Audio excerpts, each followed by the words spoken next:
네, 이어서 경주 지역 소식 살펴보겠습니다. 인터넷 신문 경주 포커스의 김종득 기자 만나보죠. 안녕하세요. 예, 안녕하십니까. 예, 지난 시간에도 다뤘던 문제긴 합니다만, 내년 경주시의회 의원들의 월정 수당 올해보다 1.4% 인상이 되는 거죠? 예, 최종적으로 확정이 됐습니다. 예, 지난번에는 시의회, 경주시가 만든 의정비 심의위원회 결과를 알려드렸고요. 이대로 최종 확정이 됐는데, 네, 시의원들 내년 월정 수당 올해보다 1.4% 인상이 되고, 2024년부터 2026년까지, 그러니까 그 후에 3년 동안은 또 매년 전년도 지방공무원 보수 인상률만큼 매년 인상하게 됩니다. 네, 그렇게 되면 매월 월정수당으로 192만 1,530원을 받게 되는데 올해 월정수당 189만 5천 원보다는 2만 6,350원 매월 더 받게 되고 이걸 네, 1년으로 합하면 31만 8,360원 더 받게 됩니다. 이런 네, 네. 내용 경시 의정활동비 및 월정수당 예비지급 조례 개정안 최근 끝난 경시의 정례회에서 원안대로 가결이 음, 됐습니다. 그 매월 받는 의정비 총액은 얼마나 될까요? 이게 이제 그 의정활동비하고 조금 전에 네, 말씀드렸던 월정수당 이걸 합쳐서 이제 의정비가 구성이 되는데 그렇죠. 의정활동비는 의원 1인당 매월 110만 원 받습니다. 이건 지금 인구수 뭐 이렇게 한도대로 지금 받고 있는 건데 이건 또 그 고정금액입니다. 네네. 따라서 의원 한 사람당 의정비는 매월 302만 1,530원, 연간으로 치면 뭐 연봉이라고 이야기할 수 있겠죠. 음, 그렇게 되면 3,625만 8,360원이 됩니다. 올해 말까지 의정비 총액이 연간 총액이 1인당 3,594만 원이니까 월정수당 그 인상폭만큼 즉 31만 8,360원을 음, 내년에 의정비 총액을 더 받게 된다는 이야기입니다. 네. 이건 시의회가 뭐 결정한 거 형식적으로 조례를 개정한 거긴 합니다만 11월 달에 경주시 의정비 심의위원회가 결정하고 시의회에 권고한 안을 시의회가 그대로 수용한 결과입니다. 예. 지방자치법에서는 의정비 시의원 그 심의위원회가 정하는 금액 이내에서 지자체 조례로 정하도록 하고 있기 때문에 이렇게 결정이 된 겁니다. 네. 그 지방 공무원 보수 인상률만큼 이제 적용이 된 건데 이게 결국에는 뭐 여론조사라든지 여러 가지 과정들 때문에 이렇게 결정을 하게 된 거죠? 그렇습니다.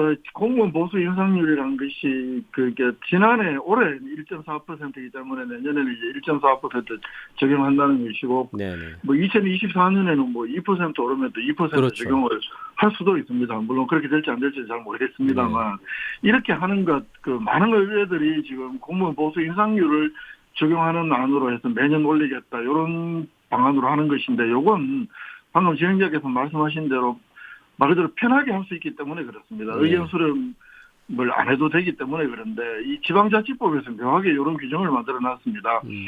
이 본래는 금액을 결정하기 위해서 공청회를 실시하거나 또는 객관적이고 공정한 여론조사 기관을 통해서 그 지역 주민들의 의견을 수렴하고 그 결과 반영해야 된다. 이렇게 원칙적으로 지역 주민 의견 수렴을 하도록 하고 있지만 다만 의정비 심의위원회가 지방 공무원 보수 인상률 범위 내에서 인상할 경우에는 공청회나 의견 수렴 생략할 수 있다. 이런 규정이 있기 때문에 네. 이 규정에 따라서 매년 지방 공무원 보수 인상률만큼 올리겠다. 고 이렇게 결정을 하는 것 같습니다. 예. 내년 경주시의회 의원들의 월정 수당이 올해보다 1.4% 인상된 연간 31만여 원을 더 받게 됐다는 소식 먼저 살펴봤고요. 정책 자료집이 경주시에서 발간이 됐는데 이게 저 관광 정책과 관련한 의미 있는 자료집이라고요? 그렇습니다. 이 경주시에서 최근에 그 2021년 경주시 관광 실태 조사 보고서 꽤 두꺼운 책입니다. 네. 이걸 발간을 했는데 이 경주시의 경우에는 뭐 누가 뭐래도 관광도시잖아요. 네. 2차 도시이자 그렇죠. 동시에 관광도시라고 볼 수 있는데 그래서 이 관광객들의 여행 행태나 또 만족도 뭐 이런 것들을 조사해서 관광 관련 정책 수립 또는 집행의 기초 자료로 활용하기 위해서 2013년부터 이 실태 조사 보고서를 발간을 하고 있습니다. 네. 워낙에는 1년 간격으로 발간을 하기로 했는데 그래서 2014년에 한 차례 더 냅니다만 그래서 유의미한 변화를 좀 발견하기 어렵다. 예산만 낭비될 수도 있다. 네네. 이런 우려들 제기되면서 그 이후에는 3년 간격으로 발행하기로 결정을 했고 그래서 2014년 이후에 2017년에 보고서를 발간을 하고 올해 발행을 했는데 근데 워낙은 2020년에 발행을 해야 되잖아요. 네. 3년 유지라면. 근데 이제 2020년의 경우에는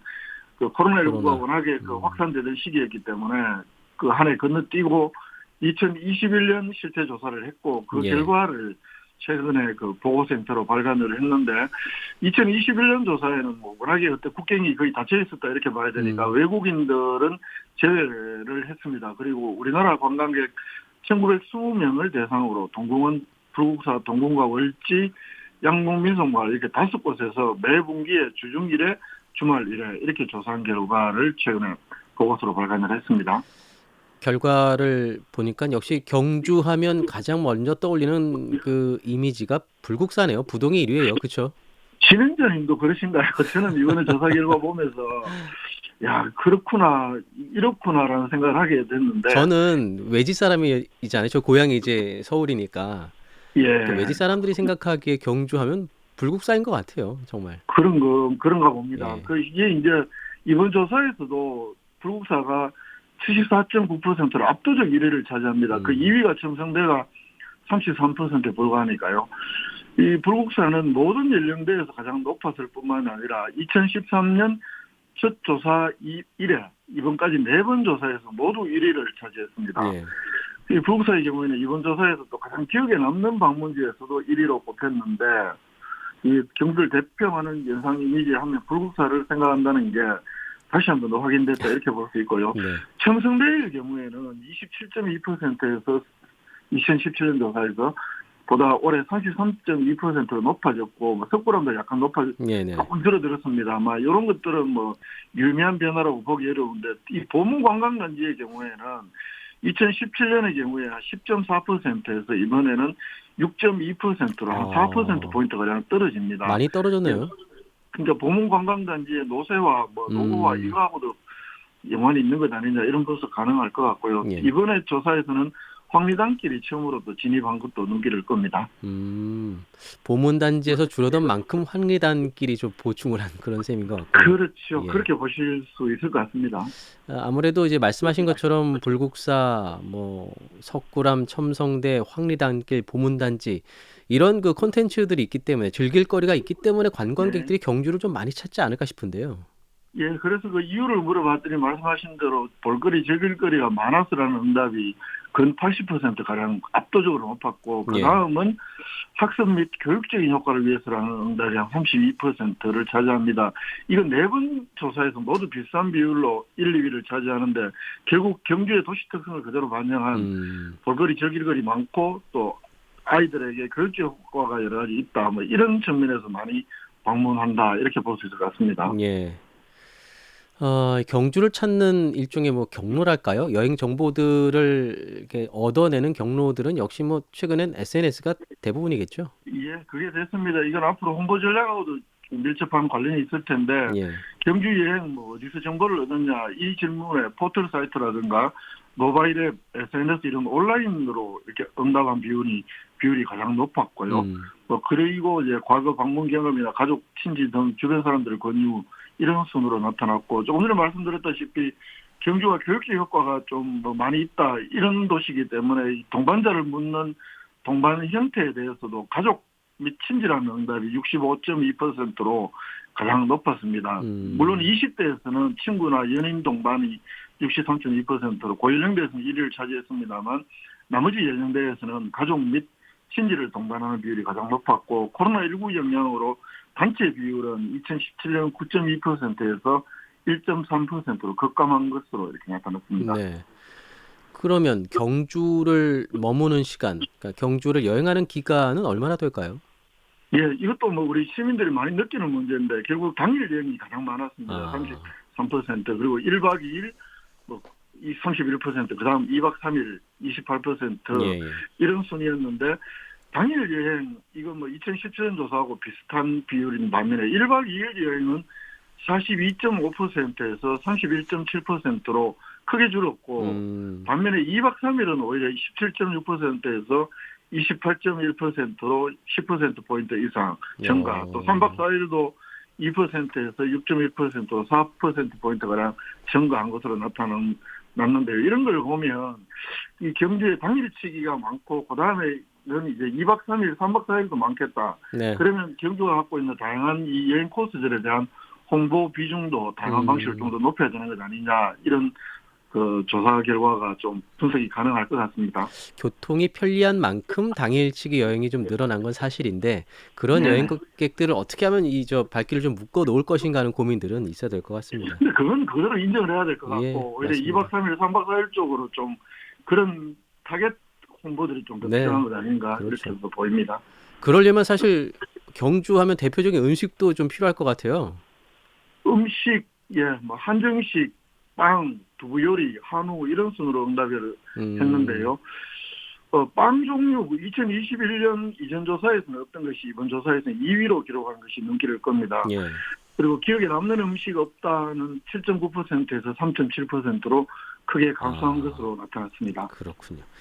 자, 그러면 마지막으로 이 경주 지역 관광 발전을 위해서 뭐가 좀 나아지면 좋겠다라는 응답들이 있었을까요? 가장 많은 응답이 교통 혼잡, 아, 그리고 주차하기 어렵더라, 이런 예. 비율이 27.2%로 가장 높았습니다. 그렇기 때문에 개선해야 될 점도 교통체계 같은 비율로 교통체계 또는 뭐 주차시설 개선을 해야 된다, 이런 게 가장 높았습니다. 그리고 또 특이한 점이 특산품 및 기념품을 개발해야 된다는 응답도 10.5%로 3위로 조사가 됐고요. 이건 또 연관해서 구입한 특산물이나 그 기념품을 묻는 질문에 1위부터 3위까지 모두 빵 종류가 차지를 했는데요. 이런 걸 보면 그 특산품, 기념품을 개발하되 좀 다양한 개발이 필요한 그렇죠. 것 아니냐, 이런 조사 결과 보여주고 있고, 또 경주시에서 매년 많은 예산을 써서 이 관광 기념품 공모전도 하고 하는데 이게 실제적으로 큰 효과를 발휘하지 못하고 있다는 것을 또 이 조사는 잘 보여주고 있습니다. 예. 자, 경주시 관광 실태 조사 보고서 내용까지 살펴봤습니다. 경주 포커스의 김종득 기자였습니다. 소식 잘 들었습니다. 예, 새해 복 많이 받으십시오.